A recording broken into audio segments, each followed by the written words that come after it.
दर्शकबिन तपाईको दिन कस्तो बितिरहेको छ एकपटक पुनः स्वागत गर्दछु तपाई हाम्रो आफ्नै च्यानल विश्वपिडियामा। दर्शकबिन विश्वका तमाम देशहरूको बारेमा जानकारी प्रस्तुत गर्दै गर्दा दुनियाँको हरेक कुनामा रहेका देश र संस्कृतिको बारेमा जान्न तपाई हामी सबैलाई चासो हुन्छ। तर सोच्नुहोस् यदि तपाईलाई कुनै विदेशी वा कोही अनजान व्यक्तिले तिम्रो देश कस्तो छ भनेर सोधे तपाईको जवाफ के होला? Buddha was born in Nepal, tallest mountain Mount Everest, land of temples र वीर गोर्खालीहरूको देश, यो भन्दा बढी भन्न सक्नु भएन भने त्यो भन्दा लाज मर्दो अरु के होला? त्यसैले आजको यस विशेष भिडियोमा हामी कुरा गर्दै छौं तपाई हाम्रो आफ्नै प्यारो देश नेपालको, जसले तपाईलाई फिल गराउँछ नेपाल विश्वमै महान छ।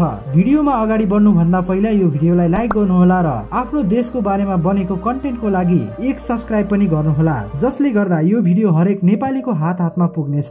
दर्शकबिन सबैभन्दा पहिला कुरा गरौं एउटा मिथको बारेमा। सानैदेखि तपाई हामीलाई Nepal is a small country भनेर पढाइयो वा रटाइयो, तर हामीलाई यो भनिएन विश्वको कुल 195 देश मध्ये हाम्रो नयाँ नक्सा अनुसार विश्वको 95औं सबैभन्दा ठूलो देश नेपाल हो। यसको अर्थ हामी भन्दा सानो अन्य 100 देशहरू अवस्थित रहेका छन्, जसमा Bhutan, Lebanon, Switzerland, Gambia, Jamaica र फिजी जस्ता देशहरू समावेश छन्। यसको साथै दुई महाशक्ति भारत र चीनको बीचमा बसेको सानो तर निकै ठूलो र अनौठो हाम्रो देशलाई कुनै विदेशी शक्तिले नियन्त्रण गर्न सक्यो भने एसियाको शक्ति वा एसियाको सन्तुलन नै बदल्न सक्छ। तर तपाईको मनमा यो पनि प्रश्न उब्जन सक्छ कि नेपाल विदेशी शक्तिहरूको खेल मैदान बन्ने हो? आज हामी यसबारे रहस्यहरू पनि प्रस्तुत गर्दैछौं। विश्व नक्साबाट हाम्रो देशलाई हेर्ने हो भने दुई सुपर पावर बीचको एक पुँजी जस्तो देखिने देश नेपाललाई हातमा राख्यो भने दक्षिण एसिया र पूर्वी एसियाको ढोका खोल्न सक्छ। त्यसैले पनि नेपाललाई धेरै विश्लेषकहरूले जियो पोलिटिकल बफर जोन भनेर सम्बोधन पनि गर्ने गर्छन्। आर्थिक पाटोमा पनि नेपाल यी देशहरूका लागि निकै आवश्यक छ।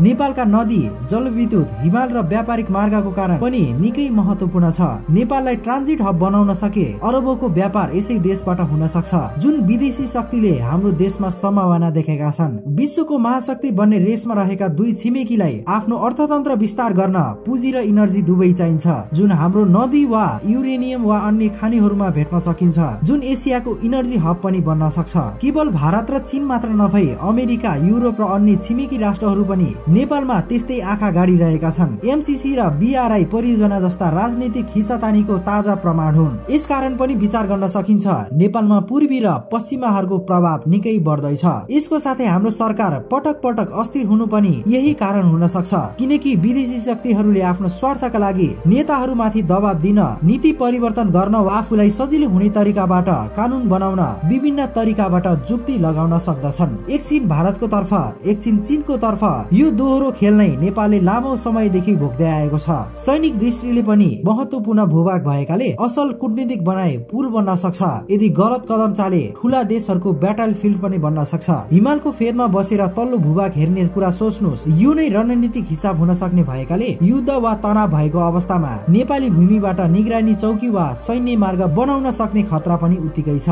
यसबारे तपाईको विचार के छ? नेपालले कसरी आफ्नो सन्तुलन कायम गर्न सक्छ? कि आफ्नो स्वाभिमान बचाउन विदेशी शक्तिको आडले नेपाल सधैँ रहिरहन्छ? त्यसैले पनि नेपाली भूमिलाई राम्रो अवसर बनाउन सके हाम्रो देशको भविष्य कस्तो होला? कमेन्टमा लेख्नुहोला। त्यस्तै हिमाली क्षेत्रबाट रेल मार्ग बनाई चीन र भारतसँगको व्यापार सुनिश्चित गर्न सकिन्छ र अरबौंको व्यापार हामी नेपालीहरूले नै गर्न सक्छौं। तर नेपालीले नै नेपाली भूमि चिन्न नसकेको अवस्थामा ल्यान्ड लक कन्ट्रीबाट ल्यान्ड लिङ्क देश पनि अवश्य बन्न सक्छ। दर्शकबिन, युवा भनेको देशको मेरुदण्ड मानिन्छ, तर यही मेरुदण्ड नेपालमा बस्न सक्दैन, कारण रोजगारीको कमी, शिक्षाबाट सिपको प्रयोग गर्ने वातावरण, राजनीति र भ्रष्टाचारले युवाको सपना र अन्त्यमा विदेश पलायन। हरेक दिन औसतमा पनि 1600 भन्दा बढी नेपाली युवा वैदेशिक रोजगारीका लागि जान्छन्। यसको मतलब आज हामीलाई युवाहरू रोजगारीका लागि विदेश पठाउने देश भनेर कतिपय देशहरूले सम्बोधन पनि गरिसकेका छन्। साथै 100 मध्ये 50% भन्दा बढी युवाहरू विदेशी भूमिमा गएर काम गर्न बाध्य छन्। सन् 2021 को जनगणना अनुसार 21 लाख भन्दा बढी युवाहरू विदेशमा बसोबास गरिरहेका छन्। Malaysia, Bharat, Australia, Japan, Canada जस्ता अन्य गन्तव्यहरूमा जाने क्रम आज पनि जारी छ। देशमा लगभग 50% जनसंख्या भए पनि विश्वका ठूला देशहरूमा युवाको कमी हुँदा ती देशको भविष्य नै अँध्यारोमा अंकित गर्दै आउने दिनका लागि खतरा बढ्ने देखिन्छ। जब युवा देशमा नै बसेर कमाउँछन्, खर्च गर्छन् वा ट्याक्स तिर्छन् भने देशमा भएका व्यवसाय, उद्योग, कल कारखानाले स्थान पाउँछन्, तर युवाहरू नै आफ्नै देशको स्थितिले मर्न बाध्य छन्। यसरी नै आजको दिनसम्म हेर्ने हो भने एक नेपाली परिवार मध्येको एकजना मात्रै भए पनि विदेशमा बसेर बसोबास गर्छन्। स्वदेशमा भन्दा पनि विदेशमा नै सबैभन्दा खर्च गर्छन्। हुन त नेपालीहरूले रेमिट्यान्सबाट देशलाई ठूलो सहयोग गरी परिवारको मुस्कान, सन्तानको पढाइ र घरको उज्यालो भविष्यको कारण विदेशका शहरहरूमा नेपालीहरू निकै भेटिन्छन्। बाध्यता र परिस्थितिको कारणले आज नेपाली भूमिबाट टाढा रहे पनि आज पनि गर्वका साथ नेपाली भनी आफ्नो आमाका लागि पैसा पठाइरहेका हुन्छन्। यसको साथै देशमा भएको पटक पटक राजनीतिक अस्थिरता, महँगी, देशको अर्थतन्त्रको कारण आज तपाईँ हामी हुर्केको गाउँठाउँ रित्तिदैछ। यस्ता हजारौं उदाहरण हामी तपाईलाई भन्न सक्छौं जहाँका गाउँहरू रित्तिदा ग्रामीण जीवन र सांस्कृतिक धरोहरमा गम्भीर असर परेको छ। हुम्ला, खोटाङ, बागलुङ, दैलेख, धादिङ, धनकुटा जस्ता जिल्लाहरूका अधिकांश गाउँ सुनसान वा लगभग खाली भइसकेका छन्। दर्शकबिन, नयाँ नेपालको सुरुवात कसैले बाहिरबाट आएर बनाइदिने होइन। तपाईँ हामी सबै आफआफ्नो ठाउँबाट थालिने एउटा सानो राम्रो काम नै त्यो नै नेपालीको जग हो। अब पनि पुराना नेताहरू फर्किए भने त्यही सिस्टम, त्यही नेतृत्व, उस्तै भ्रष्टाचार। ठूला ठूला भाषणमा नेपाललाई यति वर्षभित्र देशलाई सिङ्गापुर वा स्विजरल्याण्ड बनाउने भन्दा पनि हामी नयाँ सोच बोकेको नेपाल बनाउन के गर्न सक्छौ भन्नु हो। नयाँ नेपाल तब सम्भव हुन्छ जब हामी कसैले गर्छ भन्नु भन्दा पनि म गर्छु भन्ने सही हुन्छ।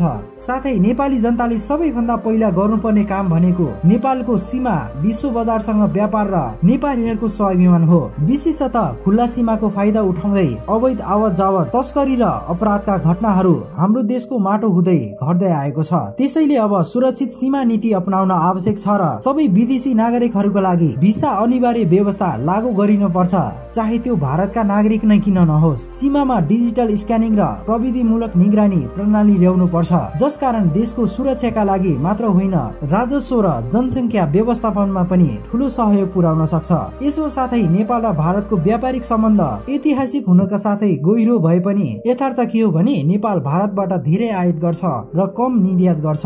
उदाहरणका लागि हामी भारतबाट पेट्रोलियम पदार्थ, तरकारी, कपडा, औषधि भारतबाट ल्याउँछौं, तर हामी भारतलाई के पठाउँछौं? अलिकता बिजुली, हर्बल प्रोडक्ट र केही हस्तकला। करिब 1751 किलोमिटर लामो सीमा बीच खुलापनको कारण अब हाम्रो लागि खुला सिमाना खतरा त बन्दै छैन। यही सीमाको कारण भोलिका दिनमा भयावह हुन सक्छ जस्तो तपाईलाई लाग्दैन? यदि त्यसो हो भने नेपालले कस्तो नीति अपनाउँदा नेपाल सुरक्षित रहन्छ?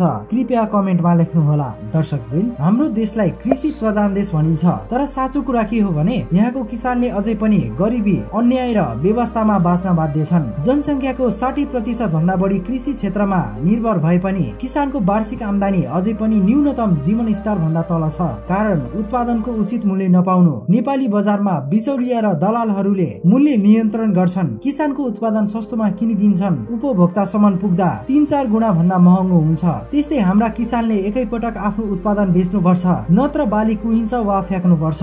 बजारमा ल्याइएका कृषि उत्पादन भारतबाट आयातित सस्तो र हानिकारक औषधि हालिएका तरकारीले बजार कब्जा गर्छ, जसको कारण आयातले जित्छ र मेहनतले हार्छ। खाद वा रासायनिक मल बिना बाली हुर्कदैन भन्ने सरकारलाई थाहा छ, तर सरकार गहिरो निन्द्रामा सुतिरहन्छ। यो भन्दा लज्जास्पद कुरा के होला? तपाईँ हामी नै अन्य सामग्री किन्दा सेल भन्दै किन्छौं, तर अधिकांश सबै किसानहरूले उत्पादन गरेको तरकारीको मूल्य यति उति भन्दै डिस्काउन्ट माग्छौं। जब हामी किसानको छोराछोरी, किसानकै पसिनालाई सम्मान दिन सक्दैनौ, जान्दैनौ, तबसम्म विकास वा क्रान्तिको कुरा केवल भाषणमा मात्र रहन्छ। दर्शकबिन, तपाईले कहिले सोच्नुभयो नेपालमा हाल प्रयोग भएका सडक, विद्यालय, अस्पताल र विद्युत प्रणाली कहाँबाट आए? के यो सब गणतन्त्रको समयमै भयो? पक्कै पनि यी सबै विकासका आधार राजतन्त्र कालमै भएको थियो। त्यसैले अब हामी हेर्नेछौं राजा र राज परिवारले नेपाललाई कस्तो रूपमै विकासको बाटोमा राखे। राजतन्त्रको बारेमा आजका दिनसम्म के हल्ला फैलिएको छ भने राजतन्त्रमा बोल्न पाइँदैन, खुलेर अभिव्यक्ति दिन पाइँदैन वा राजाको बारेमा बोले सजाय दिइन्छ भन्ने सुनिन्छ। तर दर्शकवृन्द, आज पनि के र गणतन्त्रमा के चाहिँ फरक छ र? यो देश तिनै राजाको पालामा सबैभन्दा धेरै विकास वा आर्थिक क्रान्तिका पाटोहरू नेपाल र नेपालीलाई आर्थिक समृद्धिबाट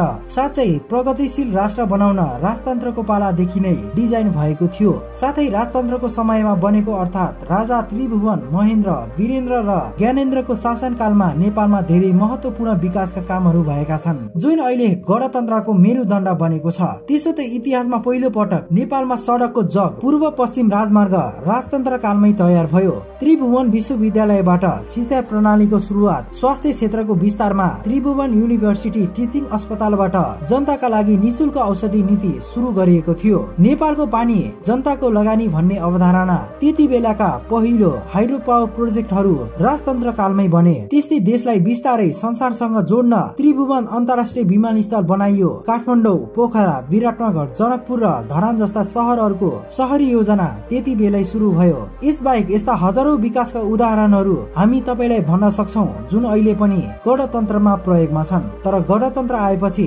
जनताले मतदान गरेर नेता छान्ने अधिकार पाए, तर स्वाभिमान पाएनन्। आवाज बलियो भए पनि प्रणाली कमजोर भयो। राजतन्त्रमा राजाले जनताको लागि काम गरे, तर गणतन्त्रमा नेताहरूले आफ्नो स्वार्थका लागि जनताहरूलाई लुटे र आफ्नो पेट पाले। त्यस समय तिनै राजा ज्ञानेन्द्रले जनताको नासो भनी जनताको दबाव, राजनीतिक अस्थिरता, लोकतन्त्रको माग र सशक्त जनआन्दोलनको परिणाम स्वरूप राजगद्दी छाड्दा गणतन्त्रवादीहरू निकै सलबलाए। दर्शकवृन्द, राजतन्त्र कालमा बनेका ठूला ठूला कारखाना गणतन्त्र आएपछि के कस्ता उद्योगहरू बन्द भए हामीलाई कमेन्टमा भन्नुहोला। दर्शकवृन्द, लुसिफर, विदेशी दलाल, एजेन्ट जेसुकै भनेर आज बालिनलाई भनिए पनि नेपाल र नेपाली युवाको ढुकढुकी हो। बालिन अहिले चुप छन्, तर यो होइन कि बोल्दैन वा कमजोर भए। यो एउटा यस्तो खेल हो जुन बालिनले भित्र केही ठुलै गर्ने पक्षमा छन्। नेतृत्व मात्र परिवर्तन गर्ने होइन, सबैलाई केलाई सफा गर्दैछन् बालिन। 2 मिनेटमा बैठक सक्ने आफ्नो कार्यालयमा ग्रेटर नेपालको नक्सा राख्ने बालिन आज देशको बारेमा चुपचाप होलान् त?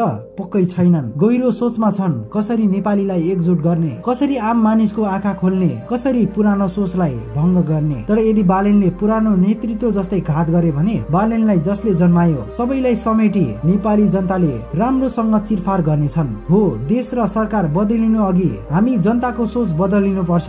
निस्वार्थ भावले गहिरेर सोच्नु पर्छ। अरूले उचालेको भरमा यो व्यक्ति यस्तो उस्तो भन्दै हल्लाको पछि नलागी हामी नेपाली जनता एकजुट हुन जरुरी छ। के भदौ 23 को आन्दोलनले केही परिवर्तन भयो त? फेरि त्यस्तै विगत केही व्यक्ति मात्र परिवर्तन भए, तर सिस्टम उही पुरानो। आज 1 महिना बितिसक्दा पनि केही भएन। जनताको समस्या जनतासँगै। तर अब हामी सबै नेपाली एकजुट हुनै पर्छ, नत्र नेपाली हामी रहौंला कहाँ, नेपालै नरहे। बालिन जस्ता नेता भित्र पनि राम्रो सिस्टम र जनताको भावना बुझ्ने नेतृत्व अब चाहिएको छ। अब यो तपाईको समय हो। पैसा वा पावरको प्रलोभनमा मत नदिनुस्। फेरि पनि आन्दोलनको कारण नेपाली आमाको काख नरितियोस्। यहाँसम्म हेरिदिनु भएको कारण देशको माया। धन्यवाद।